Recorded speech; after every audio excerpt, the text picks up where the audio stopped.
چند جمله هم درباره تربیت فرزند میگویم. امروز شکوه‌ها و شکایت‌ها و گله‌ها زیاد است. جوانای ما خوب نیستن، جوانای ما منحرف شدن، معتاد شدن، شرابخوار شدن، فیلم‌های مبتذل رد و بدل میکنن، ماهواره نگاه میکنن، فلان میکنن. ولی میدانید که اسلام چه میگوید؟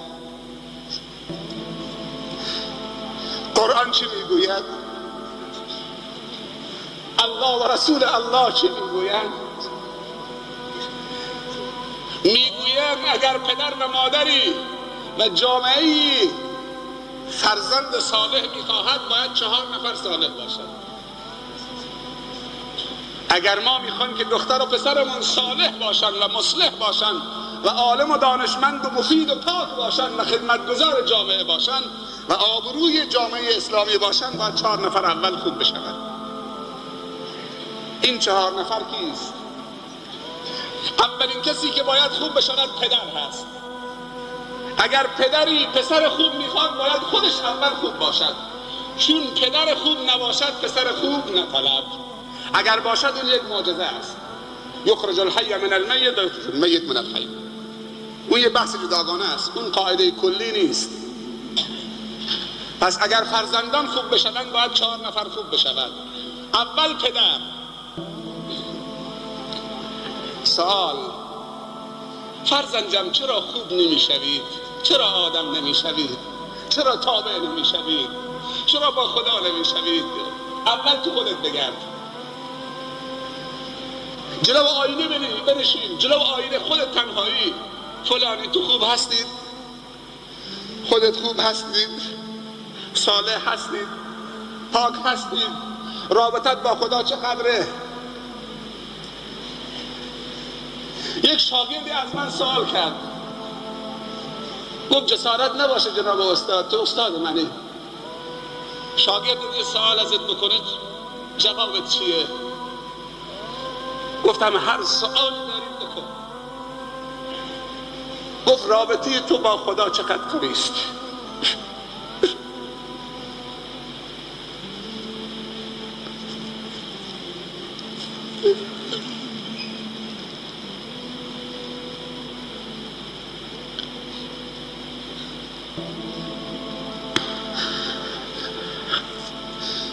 چقدر این شاگرد روی خودش کار کرده تا به خودش اجازه داده به شیخش بگه رابطه تو با خدا چقدر قویست. اگر عصای بود اونجا، اگر این سوال تو جمع میکرد همونجا خفش میکردیم، خردش میکردیم. ولی این بزرگترین خدمت به استاد کرده. از روزی که از من سوال کرده فقط فکرم مشغول کرده.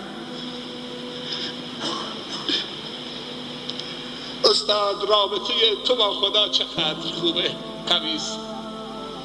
چه سوالی بود. اگر من واقعا این فکرم به کار بندازم چه هدیه‌ای به من داد. خودش هم نمیفهمید، دست پاش میلرزید. گفت جسارت نباشه، منظوری ندارم. نه، این بزرگترین خدمت به استادت کردی تو. اما آیا منیت ما اجازه میدهد که بپذیریم؟ اگر فرزندان خوب میخواهیم باید پدر خوبی باشیم، مگر نه فرزند خوب نبیم.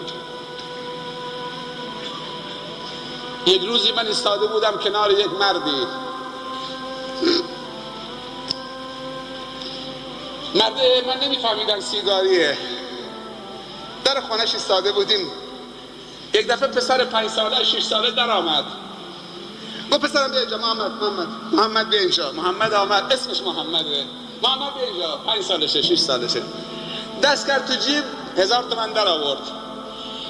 گفت محمد سوپرمارکت نزدیکه، برو یه پاکت سیگار ونستون بخر بیار برای بابا.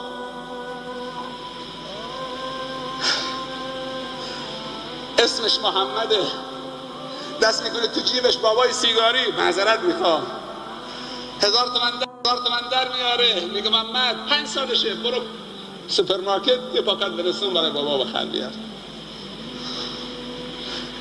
اینطوری تربیت میکنن. اگر این بابا پول دست بچه 5 ساله میداد، بابا این 1000 تومان بگیر اونجا یک کتاب فروشی است، برو یه داستان پیامبران بخر بیار، یک کتاب مفید بخر بیار تا برات بخونم بابا، برو فقط داستان بخر بیار. جلو بچه هم فقط باز میکنه دود میکنه، برو کبریت هم بیار. من میگیم بچه های ما خرابه، بچه های ما شیطان شدن.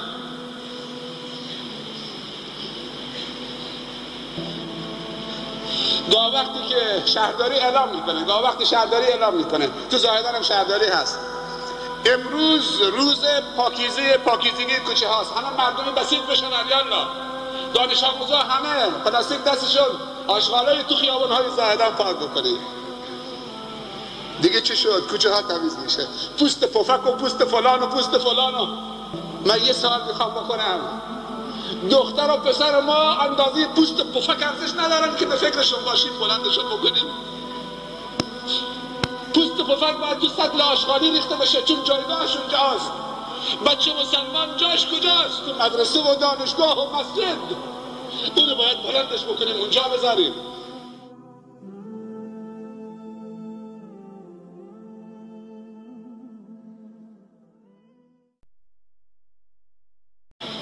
چند جمله هم درباره تربیت فرزند میگویم. امروز شکوه ها و شکایت ها و گله ها زیاد است. جوانای ما خوب نیستن، جوانای ما منحرف شدن، معتاد شدن، شرابخوار شدن، فیلم های مبتذل رد و بدل میکنن، ماهواره نگاه میکنن، فلان میکنن. ولی میدانید که اسلام چه میگوید؟ قرآن چه میگوید؟ الله و رسول الله چه میگویند؟ میگویند اگر پدر و مادری و جامعه‌ای فرزند صالح میخواهد باید 4 نفر صالح باشند. اگر ما میخوایم که دختر و پسرمون صالح باشند و مصلح باشند و عالم و دانشمند و مفید و پاک باشند و خدمتگزار جامعه باشند و آبروی جامعه اسلامی باشند، باید 4 نفر اول خوب بشوند. این 4 نفر کیست؟ اولین کسی که باید خوب بشود پدر هست. اگر پدری پسر خوب میخواد باید خودش اول خوب باشد، چون پدر خوب نباشد پسر خوب نطلب. اگر باشد اون یک معجزه است. یخرج الحی من المیت و المیت من الحی. اون یه بحث جداگانه است، اون قاعده کلی نیست. پس اگر فرزندان خوب بشوند باید 4 نفر خوب بشوند. اول پدر. سوال: فرزندم چرا خوب نمیشوید؟ چرا آدم نمیشوید؟ چرا تابع نمیشوید؟ چرا با خدا نمیشوید؟ اول تو خودت بگرد، جلو آینه بنشین، جلو آینه خودت تنهایی. فلانی تو خوب هستید؟ خودت خوب هستید؟ صالح هستید؟ پاک هستید؟ رابطت با خدا چقدره؟ یک شاگردی از من سوال کرد، گفت جسارت نباشه جناب استاد، تو استاد منی، شاگرد یه سوال ازت بکنه جوابت چیه؟ گفتم هر سوالی دارید بکن. گفت رابطه تو با خدا چقدر قوی است؟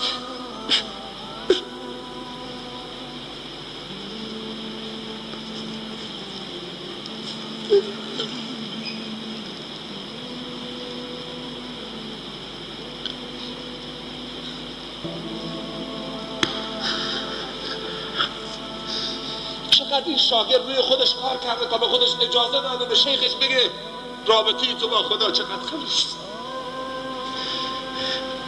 اگر عصای بود اونجا، اگر این سوال تو جمع میکرد همونجا خفش میکردیم، خردش میکردیم.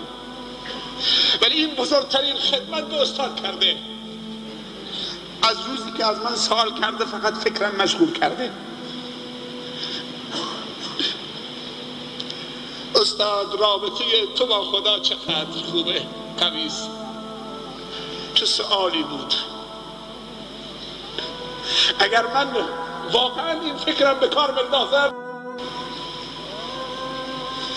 کفش هدیه‌ای به من داد. خودش هم نمیفهمید، دست پاش میلرزید. گفت جسارت نباشه، منظوری ندارم. نه، این بزرگترین خدمت به استادت کردی تو. اما آیا منیت ما اجازه میدهد که بپذیریم؟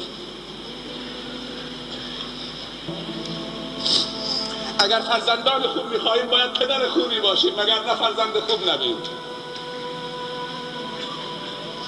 یک روزی من ایستاده بودم کنار یک مردی. مرده من نمیفهمیدم سیگاریه. در خونش ایستاده بودیم. یک دفعه پسر 5 ساله 6 ساله در آمد. گفت پسرم بیا اینجا. محمد بیا اینجا. محمد آمد، اسمش محمده. محمد بیا اینجا. 5 سالشه 6 سالشه. دست کرد تو جیب، 1000 تومان در آورد. گفت محمد سوپرمارکت نزدیکه، برو یه پاکت سیگار ونستون بخر بیا.